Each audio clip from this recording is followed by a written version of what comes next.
Sourate 8, Al-Anfal, le butin. Au nom d'Allah, le tout miséricordieux, le très miséricordieux. Il t'interroge au sujet du butin.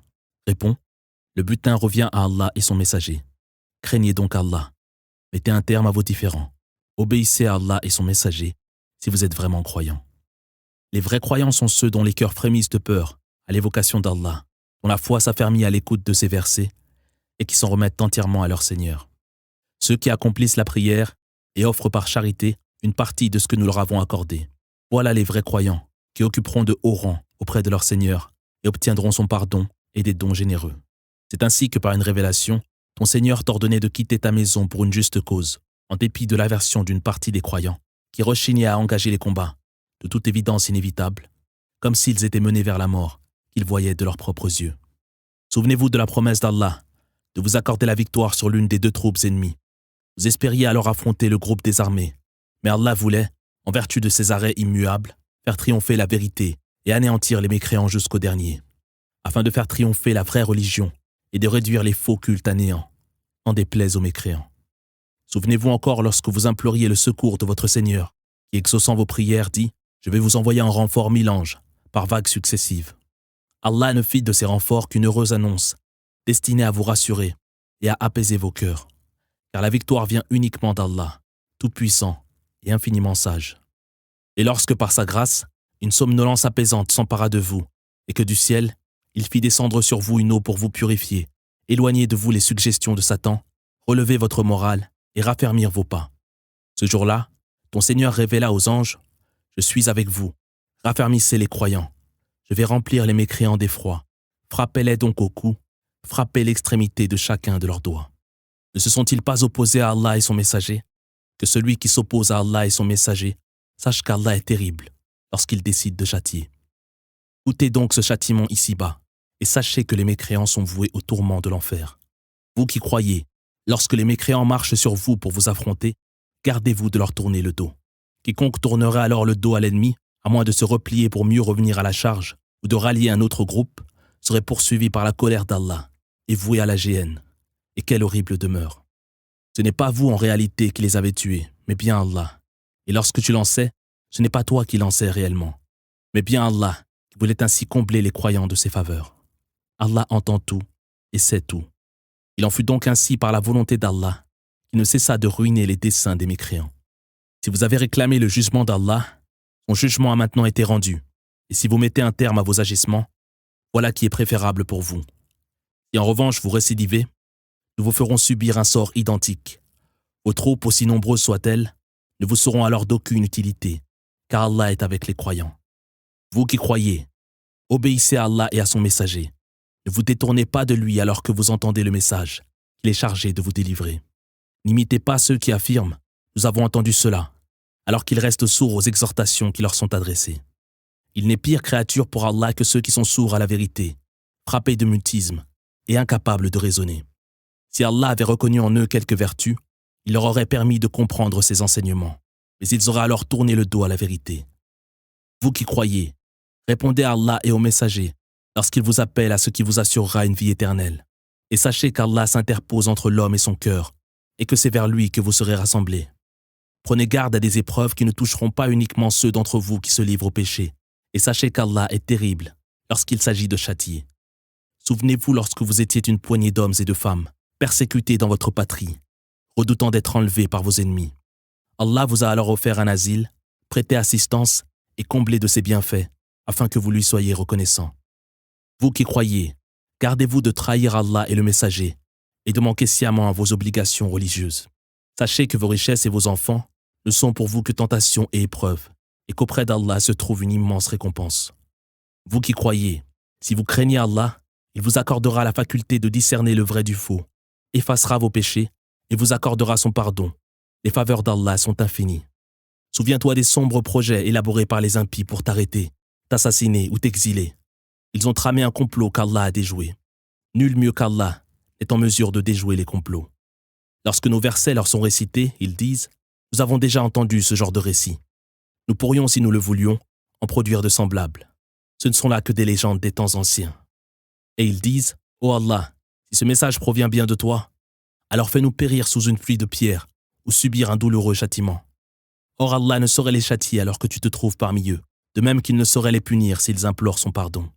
Ne méritent-ils pas d'être châtiés par Allah, eux qui interdisent aux croyants l'accès à la mosquée sacrée, dont ils ne sont pourtant pas les gardiens seuls? Seuls en effet sont dignes d'en assurer la garde ceux qui craignent Allah, mais la plupart d'entre eux ne le savent pas. D'autant que leurs prières autour du sanctuaire ne sont que sifflements et battements de mains. Goûtez donc le châtiment pour prix de votre impiété. Ceux qui ont rejeté la foi dépensent leurs biens pour détourner les hommes de la voie d'Allah, mais ils finiront par regretter toutes ces dépenses et être vaincus. Les impies seront conduits vers la géhenne, où ils seront réunis. Allah séparera ainsi les êtres bons des mauvais, qui seront entassés les uns sur les autres dans la géhenne. Voilà ceux qui auront perdu leurs âmes.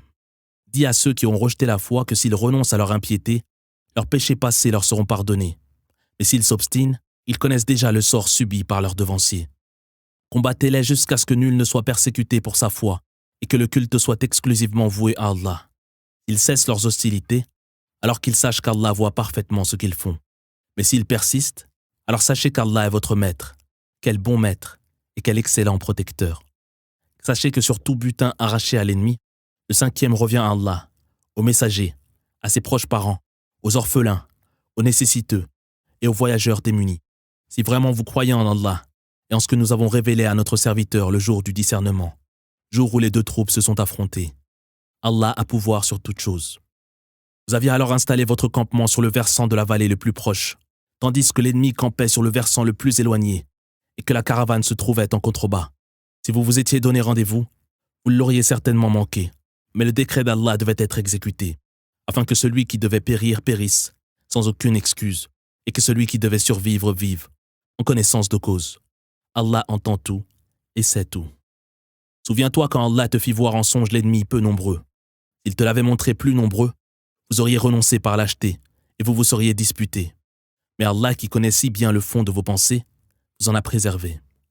Lorsque les deux armées se firent face, il fit paraître vos ennemis peu nombreux à vos yeux, de même que vous leur paraissiez peu nombreux, afin que le décret d'Allah soit exécuté. Toute décision appartient à Allah. Vous qui croyez, tenez ferme face à l'ennemi et invoquez Allah avec ferveur, afin d'obtenir la victoire. Obéissez à Allah et à son messager, et fuyez les divisions qui ne manqueraient pas de vous affaiblir et de tempérer votre ardeur. Armez-vous de patience, Allah est avec ceux qui font preuve de constance.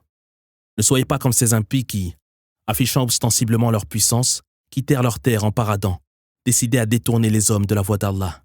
Mais rien de leurs agissements n'échappait à Allah. Satan avait embelli leur entreprise à leurs yeux, leur suggérant « Nul ne pourra aujourd'hui vous vaincre, je me charge de votre protection. » Mais lorsque les deux troupes furent en vue l'une de l'autre, il tourna le dos en disant « Je me désavoue car je vois des choses que vous ne pouvez voir. Je redoute Allah, dont le châtiment est terrible. » Les hypocrites et ceux dont les cœurs étaient malades dirent alors à propos des croyants « Ces gens sont abusés par leur religion. » Or quiconque s'en remet à Allah saura qu'il est tout-puissant et infiniment sage. Si tu pouvais voir les anges arracher les âmes des impies et les frapper par devant et par derrière leur disant « Goûtez les tourments du feu, pour prix du mal que vous aviez commis durant votre vie. » Car Allah ne saurait traiter injustement ses serviteurs.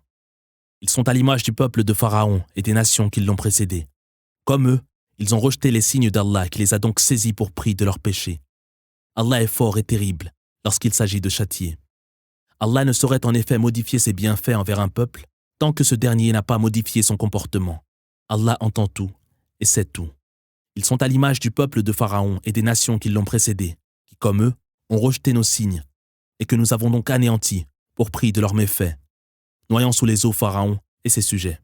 Tous se sont comportés avec la plus grande iniquité.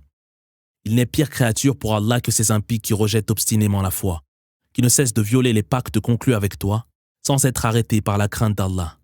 Si tu dois un jour les dominer à la guerre, inflige-leur un traitement exemplaire, à même de dissuader ceux qui seraient tentés de les imiter.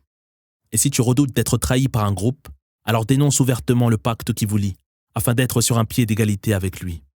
Allah n'aime pas les traîtres. Que ceux qui ont rejeté la foi ne croient surtout pas qu'ils nous ont échappé.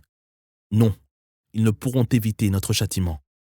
Préparez pour les affronter tout ce que vous pourrez rassembler comme force et destriers, afin d'effrayer l'ennemi d'Allah et le vôtre, et d'autres encore que vous ignorez, mais qu'Allah connaît. Toute dépense que vous ferez pour la cause d'Allah vous sera pleinement restituée, sans que vous soyez lésés. Mais s'ils t'offrent la paix, accepte leur proposition, en plaçant ta confiance en Allah, celui qui entend tout et sait tout. Et s'ils cherchent par cela à te trahir, sache qu'Allah te suffit, lui qui t'a déjà apporté son soutien et celui des croyants, et qui a uni leur cœur. Or, si tu y avais consacré toutes les richesses de la terre, tu n'aurais pas pu unir leur cœur comme Allah, dans sa toute-puissance et son infinie sagesse, a pu le faire. Prophète, sache qu'Allah est un soutien bien suffisant pour toi et pour ceux des croyants qui te suivent au combat. Prophète, incite sans relâche les croyants au combat. S'il se trouve parmi vous une vingtaine d'hommes endurants, ils en vaincront 200. Et s'il s'en trouve une centaine, ils triompheront de 1000 mécréants. Ce sont en effet des gens privés de tout entendement. Connaissant votre faiblesse, Allah allège à présent ce commandement. Une centaine de combattants endurants parmi vous viendront à bout de 200 de vos ennemis. Et 1 millier auront raison de 2000 impies par la volonté d'Allah, qui est toujours avec ceux qui se montrent endurants. Il n'appartient pas à un prophète de faire des prisonniers, tant qu'il n'a pas étendu son autorité sur terre. Vous convoitez les biens éphémères de ce monde, tandis qu'Allah veut pour vous la récompense de l'au-delà. Allah est tout-puissant et infiniment sage. Sans un décret préalable de ton Seigneur, un terrible châtiment vous aurait été infligé, pour prix de ces rançons que vous avez acceptées. Disposez donc des prises de guerre, qui vous sont entièrement licites, et craignez Allah, qui en vérité est très clément et très miséricordieux. Prophète, dis aux captifs qui sont entre vos mains, si Allah sait que vos cœurs sont disposés à croire, il vous accordera mieux encore que ce qui vous a été enlevé, et vous pardonnera. Allah est très clément et très miséricordieux. S'ils cherchent à te trahir, sache qu'ils ont avant cela trahi Allah, qui les a alors mis à votre merci. Allah est omniscient et d'une sagesse infinie. Ceux qui, après avoir embrassé la foi, ont émigré et sacrifié leurs biens et leurs vies pour la cause d'Allah, sont unis par des liens indéfectibles à ceux qui leur ont offert asile et prêté assistance. Quant à ceux qui se sont convertis sans pour autant quitter leur patrie, vous n'avez nullement à leur reconnaître de tels liens, tant qu'ils n'ont pas émigré à leur tour. Si toutefois ils réclament votre soutien, au nom de votre foi commune, apportez-leur votre assistance, à moins que ce soit contre un groupe auquel vous êtes liés par un pacte. Allah voit parfaitement ce que vous faites. Les mécréants sont solidaires les uns des autres. Si donc vous n'agissez pas vous-même de cette manière, la corruption et le désordre régneront sur terre. Ceux qui, après avoir embrassé la foi, ont émigré et lutté pour la cause d'Allah, ainsi que ceux qui leur ont offert asile et prêté assistance, voilà les vrais croyants, qui obtiendront le pardon de leurs péchés et des dons généreux. Les croyants qui, par la suite, émigreront et lutteront à vos côtés, seront également vos frères. Allah a toutefois décrété que les liens de parenté devaient prévaloir sur les liens de fraternité et tout autre lien. Allah, en vérité, a une parfaite connaissance de toutes choses.